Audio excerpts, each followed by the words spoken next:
The Storytelling Couch, Part 2, When the Past Knocks Back. Emily stood motionless at the door, soaked from the freezing rain, her hands trembling as she held the small shoulders of her two children.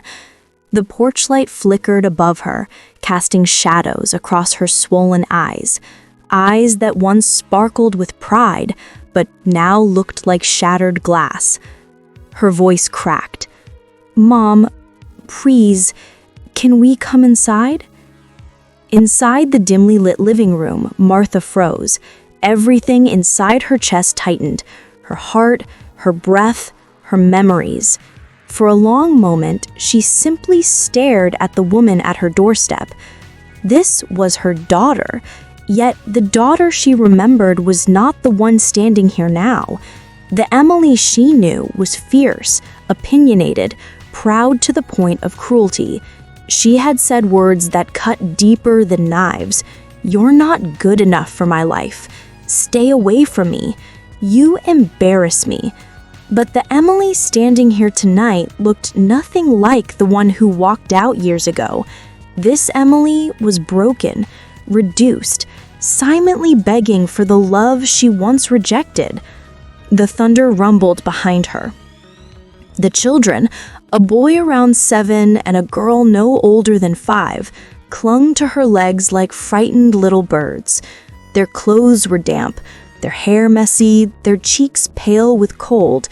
The boy tried to hide his trembling lips, but Martha saw everything. She saw fear. She saw pain. She saw hunger.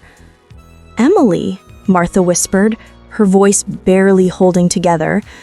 "What happened?"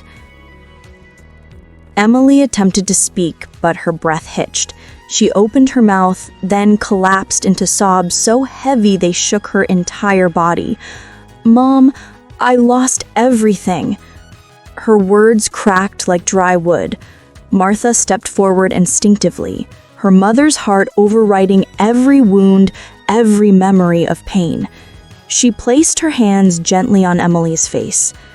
"My child, look at me." Emily looked up with shame drowning her eyes. "I'm divorced.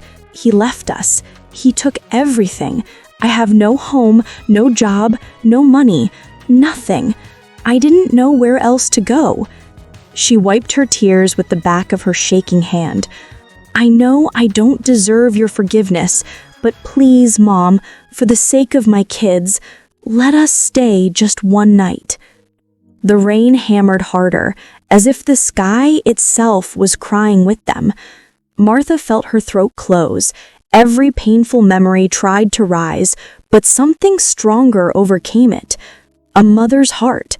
Without another word, Martha pulled her daughter into a trembling embrace. Emily collapsed into her arms, sobbing like a child who had finally found her way home after years of being lost in darkness. "I'm sorry," Emily cried. "I'm so sorry." Martha ran her hand through her daughter's messy hair, her own tears falling freely. "My child, I stopped being angry long ago. I only prayed for this moment, the moment you would come back to me." The children watched silently. Martha opened her arms, kneeling down to their level. "Come here, angels," she said softly. They stepped forward, unsure at first, but then melted into her hug as if they had found safety for the very first time. "Are you our grandma?" asked the little girl in a tiny voice. Martha's smile trembled. "Yes, sweetheart, and from today, you are home." That night, the house was warm. Emily sat on the old couch, the storytelling couch, where Martha had once told her bedtime stories many years ago. Now Emily sat there with a blanket around her, watching her kids eat warm soup at the table. She stared at her mother, guilt visibly destroying her from inside. "Mom, why are you being so kind?" she asked softly. "After everything I said, everything I did." Martha looked at her daughter, truly looked at her.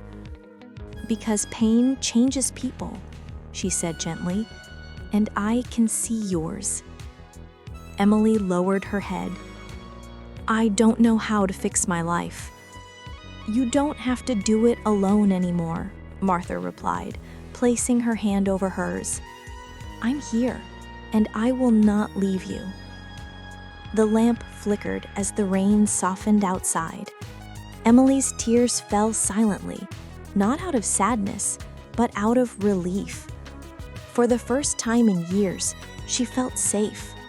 For the first time in years, she felt loved. Tonight was not about forgiveness. It was about return. It was about healing. It was about a mother and daughter rediscovering each other after a lifetime of silence. And deep inside Emily's heart, a new fear formed. How do you thank someone for saving your life when that someone is the same person you once pushed away? The answer would come in part 3, to be continued.